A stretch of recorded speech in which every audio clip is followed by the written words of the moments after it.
मेरा जन्म हुआ आदिवासी प्रदेश झारखंड में, संथालों, उरांव और मुंडा जनजातियों के बीच। 5 वर्ष का हुआ तो एक रिश्तेदार के यहाँ पढ़ाई लिखाई के लिए भेज दिया गया जमशेदपुर, जो मेरे जन्म स्थान खूंटी से ज्यादा उन्नत था। आगे की पढ़ाई के लिए मैं चला गया Ahmedabad national institute of design में, और अब मैं दिल्ली के एक .com कंपनी में एक ग्राफिक डिजाइनर के पद पर हूँ। और इस तरह एक आधुनिक जीवन में रमकर मैं कट सके अपनी माटी से। लेकिन मेरे माता पिता बहन भाई वहीं रहे, रांची के पास खूंटी में। वे वहीं जन्मे थे और वही उनकी रोजी रोटी थी।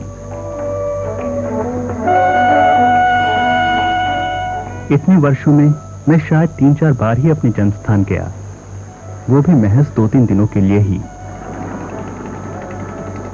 मैंने सुना था और अब महसूस भी किया कि हर एक का कभी न कभी तो मन ललचा ही उठता है वापस जाने को, अपनी जड़ों को पहचानने के लिए।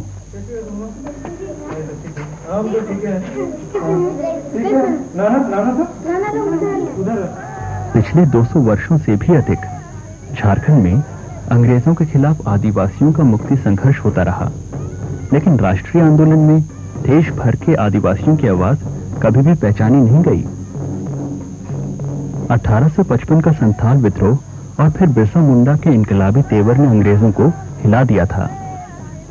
लेकिन अफसोस, जन्म से एक मुंडा होने पर भी मैं उनकी महान कुर्बानियों से अनजान हूँ। माँ, ये जानना चाहते थे कि आसपास का जो गांव सब है, वहाँ पर जैसे पुराने तरह से मुंडा लोग रहते थे, उनका रहन सहन जैसा होना चाहिए, उस तरीके से अभी कोई गांव है आसपास में?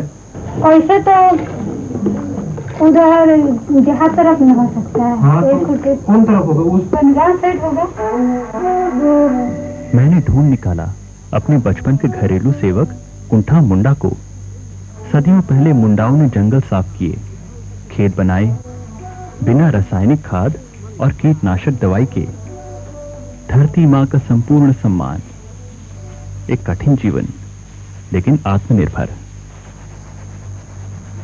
देश का 40% खनिज कड़ा है झारखंड भूमि में, मगर इन आदिवासियों के लिए अनाज ही उनका सोना है, उनकी आत्मनिर्भरता। अलबत्ता खनिज धन को धरती से बाहर निकालने के लिए आदिवासियों को उनकी ही धरती से बेदखल किया जा रहा है। खैर छोड़िए राजनीति की बातें। रात के समय धान को जानवरों से बचाने के लिए आदिवासी ये पुआल और बांबू के कुंभे बनाते हैं। बचपन में कुंभे में घुसना, पुआल में खेलना कितना मजा आता था।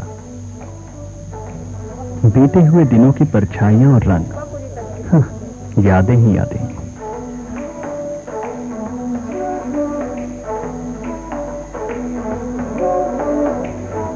काउंटर के साथ अलग अलग गांव के सैर में मुझे लोगों के चेहरे पर धैर्य और संतोष देखने को मिला।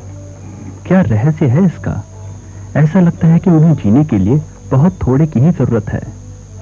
और हमें है दिमटा, लाल चिमटी का अंडा खा रही है लड़की, तो गाछ के ऊपर में मोरा बांध देता है, उसे से छुड़ा करके खिला रही है। प्रकृति के बारे में उनके पारंपरिक ज्ञान में छुपा है आदर भाव, जिसके कारण प्रकृति भी उन पर ज्यादा मेहरबान है।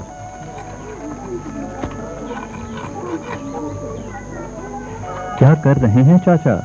क्या बता सकते हैं? आदिवासियों ने ही तो लाख का आविष्कार किया, जिसे आज हम दुनिया भर में निर्यात करते हैं। इसको लाख का कीड़ा बोलते हैं, और ये पलास का पेड़ में, पीपल का पेड़ में, उसके बाद बेर का पेड़ में इधर लगता है। जिस पेड़ में ये रहता है उसको काट के जो खाली पेड़ है जिसमें लाख का कीड़ा नहीं है उसमें छोड़ देते हैं हम लोग। छोड़ने के बाद 3-3.5 महीना में तैयार हो जाता है, माने मार्च के आसपास तैयार हो जाता है। काटने के बाद हम लोग बाजार ले जाते हैं, बेच करके अपना वो पैसा कमाते हैं और घर के काम में भी थोड़ा बहुत रख लेते हैं। मजबूती से चिपकने की विशेषता के कारण लाख को खेती बाड़ी के उपकरणों को जोड़ने और बर्तनों के छेद बंद करने के काम में भी लाया जाता है। और हाँ, मनोरंजन के लिए भी, जो आदिवासी जिंदगी का सार है।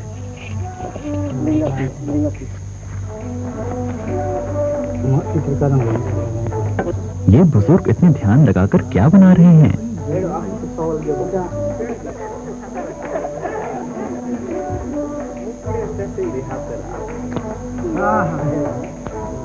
गांव के नवयुवकों से बात करने पर पता चला कि हर युवक शहर में बसने के सपने देखता है। ऐसा क्यों? क्या हमने उन युवकों को एहसास दिलाया कि हमारी शहरी संस्कृति ही उत्तम है? क्या इस विचार से उनका आदिवासी संस्कृति पर से विश्वास हिल गया? गोधुली, मवेशियों चरवाहों के घर लौटने की बेला।